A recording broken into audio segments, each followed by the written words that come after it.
فضل کہتے ہیں رزق حلال کو، حلال رزق تلاش کرنا یہ فضل ہے۔ اور اکثر قرآن کریم کے اندر فضل اور رضوان کا لفظ استعمال ہوتا ہے، تو فضل کا معنی ہوتا ہے رزق حلال اور رضوان کا معنی ہوتا ہے آخرت کی طلب۔ دوسرے الفاظ میں فضل دنیا کی طلب حلال طریقے سے، رضوان آخرت کی طلب اللہ تبارک و تعالیٰ سے چاہتے ہوئے۔ فضل اور رضوان یہ دو چیزیں ہیں، انسان فضل بھی تلاش کرے اللہ تعالیٰ سے اور رضوان بھی تلاش کرے۔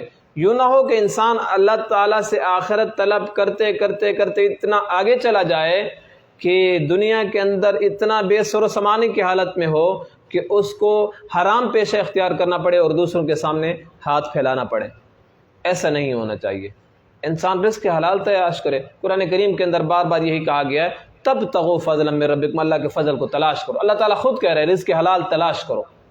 اللہ تعالیٰ نے پورے قرآن کریم کے اندر کسی بھی ذخیرہ احادیث میں، کسی بھی حدیث کے اندر یہ نہیں آیا کہ تم گھر کے اندر بیٹھ جاؤ، رزق کو تلاش نہ کرو، رزق میں تمہارے تک پہنچاؤں گا۔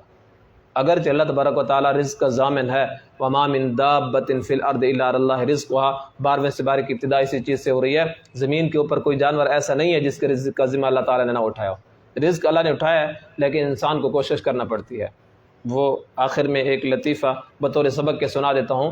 ایک عالم کہیں پہ بیان کر رہا تھا کہ اللہ تبارک و تعالیٰ رزق دیتا ہے، اللہ تبارک و تعالیٰ رزق دیتا ہے اور انسان کے منہ میں دیتا ہے۔ بعض بندے موٹے دماغ کے ہوتے ہیں نا، بات کو سرسری طور پر لے لیتے ہیں۔ تو ایک بندے نے تجربہ کرنے کے لیے کیا کیا، گھر سے نکل گیا کہ کیسے دیتا ہے اللہ تعالیٰ رزق۔ مولیاں نہیں میں گالیاں انہوں پہ کیوں پتہ لگ دے رکھنا اللہ دیں کہ نہیں دینا۔ گھر میں بیٹھا رہوں گا تو گھر والے پوچھیں گے کیوں نہیں کھاتا، باہر جاؤں گا، بازار میں جاؤں گا، بیٹھا رہوں گا کسی چوک وغیرہ میں بیٹھا رہوں گا، بیٹھک میں بیٹھا رہوں گا تو لوگ پوچھیں گے گھر کو کیوں نہیں جاتا، پھر مجھے بتانا پڑے گا، کوئی مجھے کھلا دے گا کہ گھر سے روٹھا ہوا ہے۔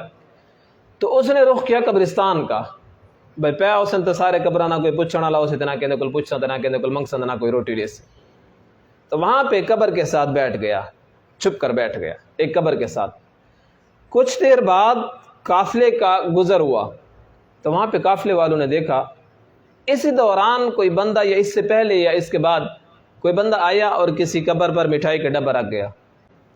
اب ادھر سے لوگ گزرے، مٹھائی کا ڈبہ دیکھا تو کہا یہ بندہ بیٹھا ہوا ہے، مٹھائی کا ڈبہ قبر پہ پڑا ہوا ہے، ضرور اس بندے نے کچھ نہ کچھ اس مٹھائی کے ڈبے میں ملایا ہوگا تاکہ لوگ کھائیں گے اور ان کو نشہ آئے گا اور یہ لوگوں کو لوٹنا چاہتا ہے، یہ ڈاکو ہے، چور ہے۔ تو اس کے قریب آئے اور کہا یہ مٹھائی کا ڈبہ کس نے رکھا؟ اس نے کہا مجھے تو پتہ نہیں ہے۔ کہا نہیں آپ کو پتہ ہوگا۔ ان کو شک ہو گیا جب اس نے کہا مجھے پتہ نہیں، تو انہوں نے ڈبہ اٹھایا اور کہا کھول کر کہا کھاؤ۔ انہوں نے یہ سوچا کہ اس کے اندر نشہ ہوگا تو اس کو نشہ ہو جائے گا، تو انہوں نے کہا کھاؤ۔ اب یہ بندہ نہیں کھا رہا، اس کو تو بات یاد آ گئی کہ میں نے نہیں کھانا، اللہ تعالیٰ کیسے کھلاتا ہے۔ مولوی نے تو کہا تھا، عالم نے کہا تھا تقریر کے اندر کہ اللہ تعالیٰ کھلاتا ہے، منہ میں بھی دیتا ہے۔ اب کہتے ہیں میں نے نہیں کھانا، وہ کہتے ہیں کھاؤ، ایک کہتے ہیں میں نے نہیں کھانا۔ اب انہوں نے ڈنڈا اٹھایا، کھانے کے بعد ایک دو ڈنڈے لگائے نا اور پھر نوالا دیا تو اس نے کھا لیا اور ہنس بھی پڑا۔ تو لوگوں نے کہا ہنستا کیوں ہے؟ کہا مولی ادھی گال کی تھی ہوا کہ اللہ تعالیٰ کھویں دے اے نسا کھبے نہ کھاتا وہ ڈنڈے بھی مرویں دے۔ کہ عالم نے جو بتایا تھا کہ اللہ تعالیٰ منہ میں رزق دیتا ہے، اس نے آدھی بات بتائی تھی، یہ نہیں کہا تھا ساتھ میں کہ اگر نہ کھاؤ تو ڈنڈے بھی مرواتا ہے۔